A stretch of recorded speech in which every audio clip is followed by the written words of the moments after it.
Welcome to Worthy Ones, the video series where I take all the newest issue ones that I read for the current comic book week and deem them worthy or not worthy. I'm Mike Spider Slayer. Welcome back to Comic Book Corner 2.0. If you love daily comic book content and you love me helping you make decisions on what comic books to buy, you came to the right place. I don't think you'll be disappointed. Hit that subscribe button, guys. Also, before we get started, there's a new Kickstarter that's getting ready to launch soon with my boys over there on Triumph Comics. Mark is the guy that leads the show over there, and he is launching Saga of Talon. This is Skate Directive issue 1. When a hidden tech base is discovered by Talon, they work in conjunction with the United States Marine Corps to dispatch their top covert operative, the insanely talented but brazenly free-spirited hero called Skate.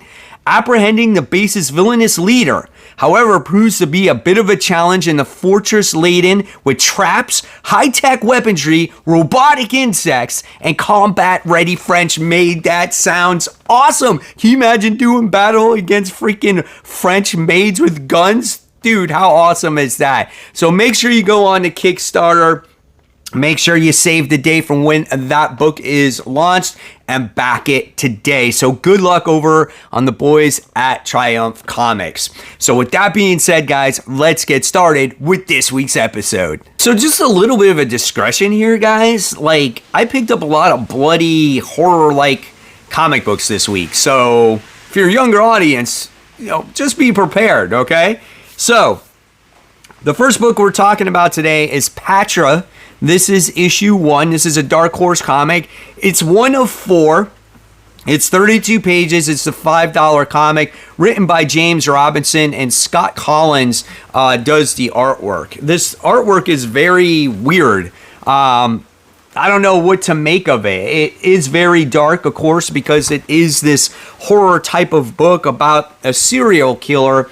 And what this book does is it's kind of in the tradition of an 80s slashers film, okay? And it's about this young girl who's gone missing, and she wakes up in the middle of a field where she's got this bloody knife and she's got this mask, and she doesn't know what to really do with it. It's like a complete mystery. It's a complete mystery to her. It's a complete mystery to the audience, and you're kind of just left a little bit confused.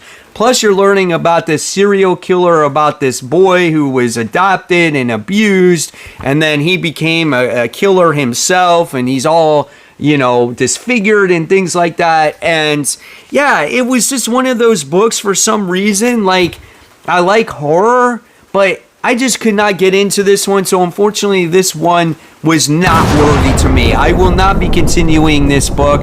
I just don't feel like I could really comprehend what they were really going for in this comic, right?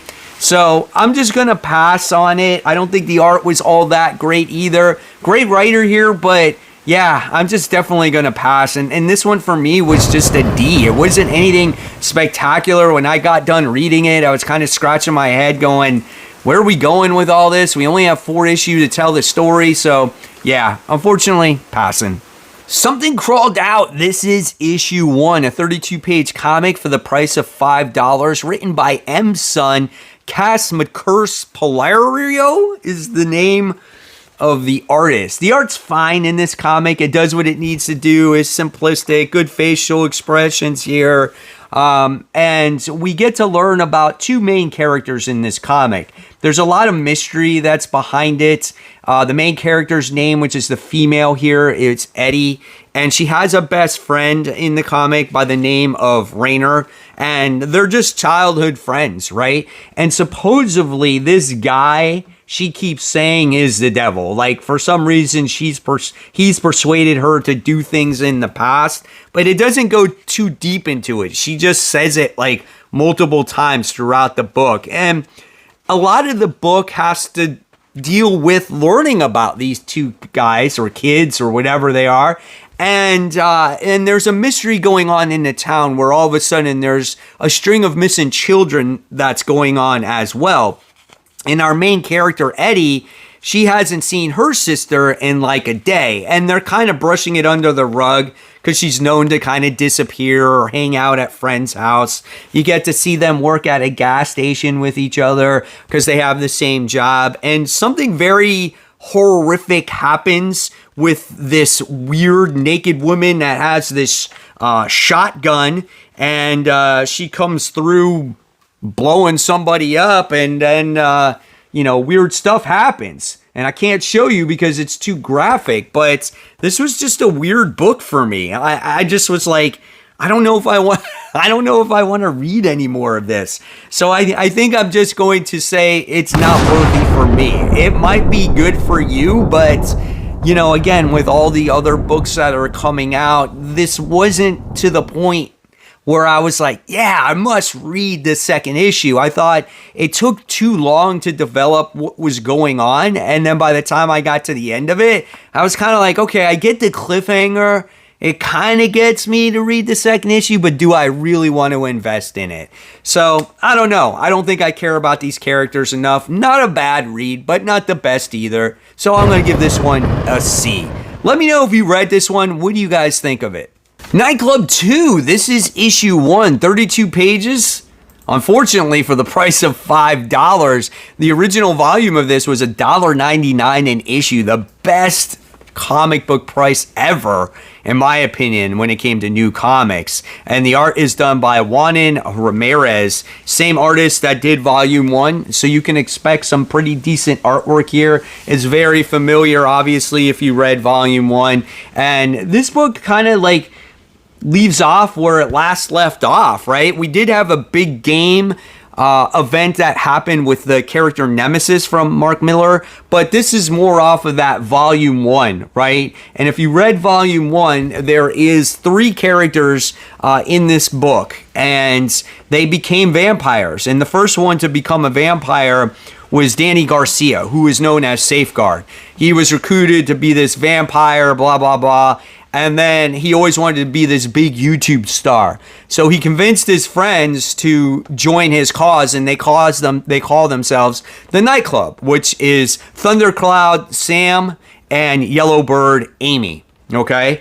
And they became, big YouTube stars. They wanted to be heroes. They quickly learned that it's not as easy as they thought it was, even with superpowers, to be heroes. Okay? Danny and Amy kind of hooked up, and Sam is the one that really liked Amy, and it was this love triangle. So what happens is Sam holds it against Danny on, them hooking up. So he kind of goes his separate ways, and it continues from there in this comic book. So we wind up getting to see the two lovebirds teaming up together, taping themselves on YouTube, and doing battle against common thugs, right? You get to see their powers at hand, which was kind of cool, as well as their vampires. They get to turn into bats. You get to see all their cool little, headquarters and gear that they acquired through monetization on YouTube.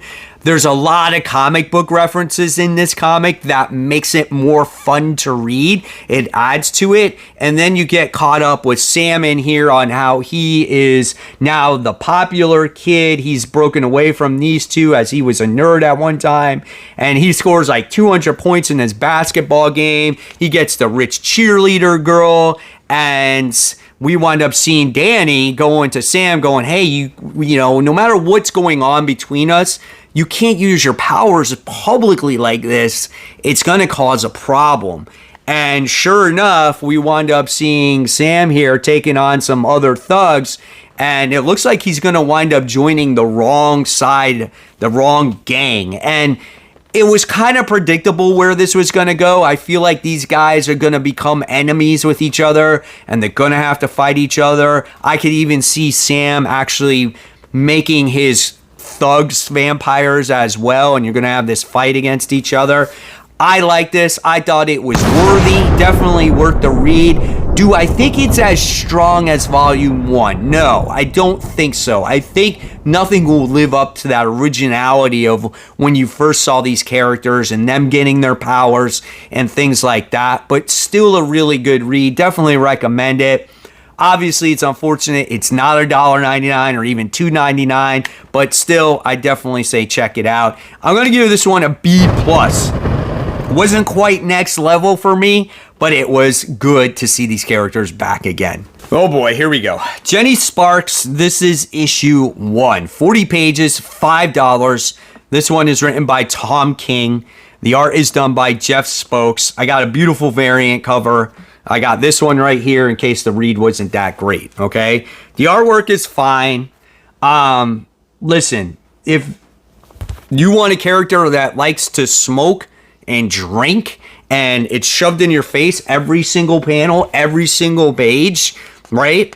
I just feel like, hey, this might be the book for you. She constantly talks about how much she smokes, and you get to see that in every single page. Like, is this the best you can do when it comes to the character? Is this what she does all the time in every comic book that she's been? I don't know anything about the character. So it's Tom King's job to sit here and get me, the new reader, to like her. And for me, there was nothing here that I really found that was interesting, okay? There was other characters in this comic book where you're learning about their lives, and somehow they're all going to be connected in this story in one way or another. But my God, did they talk and talk and talk and talk and talk.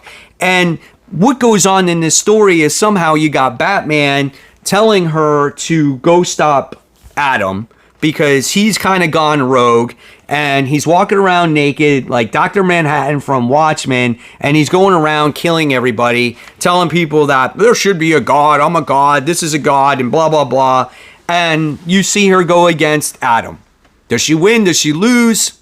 You're going to find out if you read this comic book. For me, this book was not working. There's a lot here that's just very slow and very boring. If you read this book a second time and take out all the side characters and just read Jenny Sparks' thing or dialogue, it might be a little bit better. But overall, there's nothing here that's really interesting that really gets me to hook onto the character. And I think that's very important to establish in a new issue 1, especially for a character that I've never read before. It could be me and Tom King. We just don't mesh with each other here, but he just tends to overwrite. At the end of the day, I'm going to give this one an F. There's nothing here that gets me to continue this series. Venom War Venomous. This is issue 1. So this is a Venom War tie-in, obviously. It's 28 pages for the price of $4. This book is written by Erica Schultz. The art is done by Luciana Vicchio. The artwork is outstanding. If you read the last one-shot where Natasha is bonding with this new symbiote, now it's called Sliver. It was an absolutely spectacular issue, and that's what made me buy this miniseries, okay? The art is what you can expect here. Now, my only gripe about this is that we have black and red word bubbles that are right in front of Natasha's hair here, and that gets lost. So you actually could miss reading certain elements in this book because of that. So that's kind of a little bit of a downfall, but the art itself is beautiful. It's very artistic, something different that we haven't seen with the symbiote, because when she uses her symbiote, it like forms in a bunch of black widows and it goes over to like the person that it's, you know, killing or overwhelming with or whatever it might be, or it's neat. Or when she's forming herself into the symbiote suit, you get to see that happen. So it's a little bit different from what we're used to seeing, right? So I like that. Now, story-wise, I didn't feel that this one is as strong, as we got to see the story of her bonding with that symbiote. Here, we get to see her go to like Acclimax and all these other places, or Roxxon, whatever the place is, go to this scientist and try to get the, you know, formulas and things like that for the symbiotes. It was just more fighting and action. No real in-depth story here. She is teaming up with Flash Thompson, which I thought was kind of cool, and they have obviously a common theme of working together to try to stop scientists that are creating or doing bad things to symbiotes. So not a bad read. Again, I don't think it was the best read, so I will continue it. We'll see where it goes. The art is what really makes this book go. So this is going to be worthy. Like I said, the art makes the book. If the artwork wasn't in here, it probably would have get less of a grade. So that tells you how good the art is here. So I think I'm going to give this one probably a C+. Not as strong, not as depth of a story, but it's an okay tie-in for now. We'll see where it goes. Venom War Carnage. This is issue 1, 28 pages, $4. This one's written by Torm Grumbick, and the art is done by Pierre Perez. I like this book because it's very horrific, and I thought this was going to tie into Venom War more than it did, and it really didn't. So I'm actually happy I picked it up, because at first I wasn't going to read it, and then I was like, it was on my pull, so I was like, okay. But the art is good. I like when they like illuminate Carnage's eyes and mouth like that. It makes the character pop a little bit more in a very dark comic book. I love like this explosion here, and the symbiote goo is going everywhere. So really cool stuff. We get some really dark scenes in this comic book. We get some experiments. We get a little bit more about a particular character here that I'll talk about in a little bit. But overall, this book was definitely worthy. So let's talk about this comic. So Cletus Cassidy's like really sick in the head. Like, we know the things that he's done in the past, right?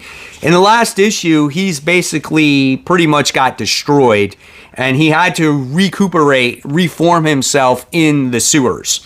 And now that he's done that, he's brought himself out once again, and he's trying to find this guy that is responsible for making these weapons that can damage or possibly kill the symbiotes. So he goes scurrying around trying to find everything about, people that might know this guy. He goes to a bar. It looks like, this lady thinks he's going to hook up with this guy, and he disguises himself, Cletus does, and then we wind up finding out that he goes to this dude's house, and they start doing battle with each other. He's got the weapons in his house, and he starts shooting Carnage with them, and it's very intense action in your face, and I absolutely loved it. And by the time you did get to the end of this comic, you wound up seeing what happens to this poor guy at the end, and it looks like it's going to lead into Carnage's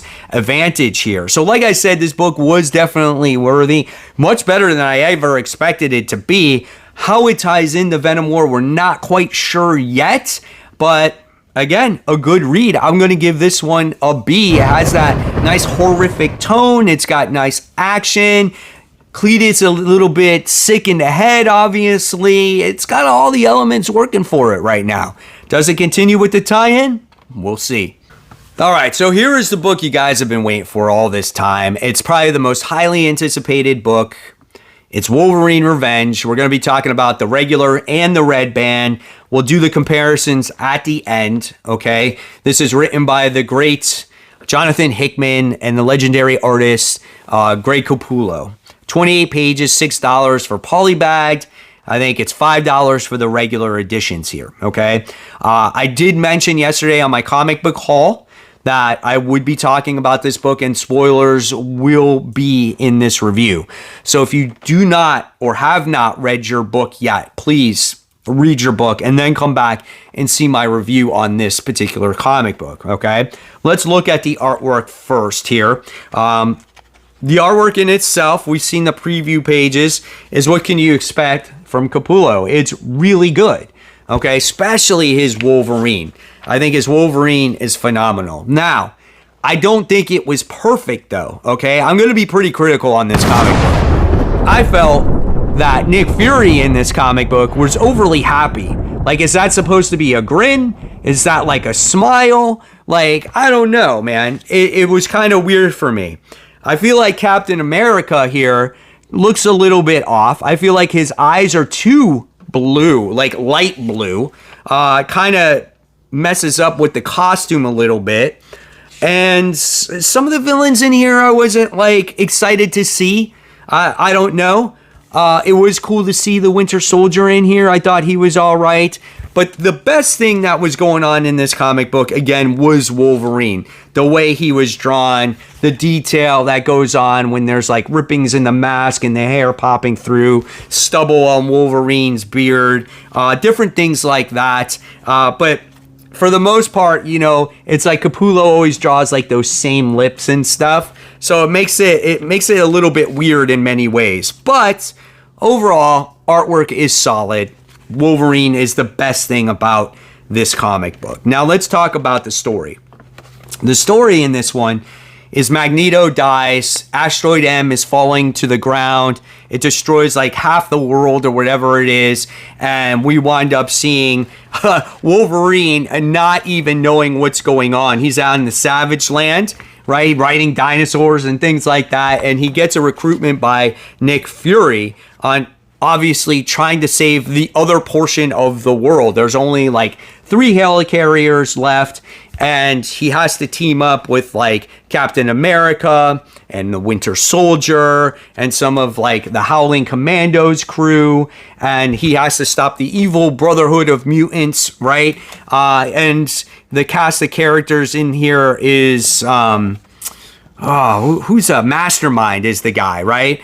And you got like Sabretooth and Omega Red. So we wound up getting to see their helicarriers getting destroyed. They're kind of piloting down from there. They land in the Soviet Union, I think it is. And right away, it's like you wind up seeing bodies drop, right? So this book has no hesitation at like killing people. All right, and you wind up seeing bombs implanted into our heroes' chests, and the bad guys in here are Omega Red, Sabretooth, and Deadpool. Do I think Deadpool really needs to be in this comic book? Probably not. I think part of my issue with it is just like, we've seen so much of these characters as of late. Maybe not so much him, but these two, to where it's like, okay, you know? So it's like, that's fine. And you get Mastermind in here. And the next thing you wind up finding out is you get a couple deaths, right? You get a couple deaths that you maybe didn't expect for that surprise factor. And the biggest twist, I think, in this comic book is Colossus. Colossus is against Wolverine because of what happened, right? And I think Wolverine's kind of beside himself. He's pissed off that that's happened. The bomb goes off in Wolverine's chest. And then the next thing you wind up seeing is that he's kind of regenerating here, okay? So that's what you wind up seeing. And now he's all pissed off, berserk mode. Let's look at the couple differences first when it comes to the Red Band and the regular edition. One is this page right here. Before we got to see the villain standing up, right? Here's the page where they're just starting to fight him. That's your one difference there. There's another page in here at the end where we see Wolverine who is regenerating, right? You got to see like one panel. Here you get to see a few more panels of that. So where you get to see that more descriptive type of artwork. So you wind up getting to see that and maybe another panel or two, but that's about it. Nothing really to sit there and go, my God, I must get that Red Band edition. It added so much to this story. It doesn't. So if you get the regular edition, that's absolutely fine. Okay, so when it comes to this book, like I said, it's worthy. I think it's a solid book. I think it is, for me, though, I think it's just a B book. I don't think it's the best book I've ever read. I love seeing Greg Capullo's artwork, but I think he draws a good Wolverine. The other characters, I don't know yet. Maybe I'm not used to him drawing Marvel characters. I don't know what it is. Maybe it's Batman. I'm used to him drawing, or Spawn. But when it came to the characters in here, I was like, Captain America looks a little weird, you know? I don't know. And the overall story, maybe because it's only like 5 issues, maybe for me, I wanted something a little bit more in depth. This is not your traditional Hickman story. I would have loved to see the world become the way that it is. We're thrown into the world the way that it is right now, and it doesn't feel like these lives were at stake. So maybe if I saw Magneto die and Asteroid M actually plummeting to Earth, and I saw this portion of the world die, and maybe Colossus actually standing there or escaping and trying to protect his people, something with more emotion, I would have been more vested into this comic. I am vested into it, don't get me wrong, but more emotionally attached. Here I'm already just thrown into this world. We gotta save people, couple of heroes die, and Wolverine goes on his mission. That's just me though, right? And I think maybe Hickman didn't have time to tell the story because it's only 5 issues. But I think if you told what actually happened to Earth in the comic book form, I think it would have raised it the next level for me. So that is my reasoning why I'm giving it a B. Agree? Disagree? Totally fine. I want to hear your comments down below. So there you have it, webheads. There are my thoughts on this week's newest issue 1 comic books. Do you agree or disagree? Like I said earlier, always welcome the comments. I love reading them, guys. And as always, if you love the content, there's always content right here for you to click on. And of course, guys, support the local comic shops. Keep buying, keep collecting, but always remember, read the comics so we can have a great comic conversation just like this one. Guys, thank you so much. I'll see you on the next video.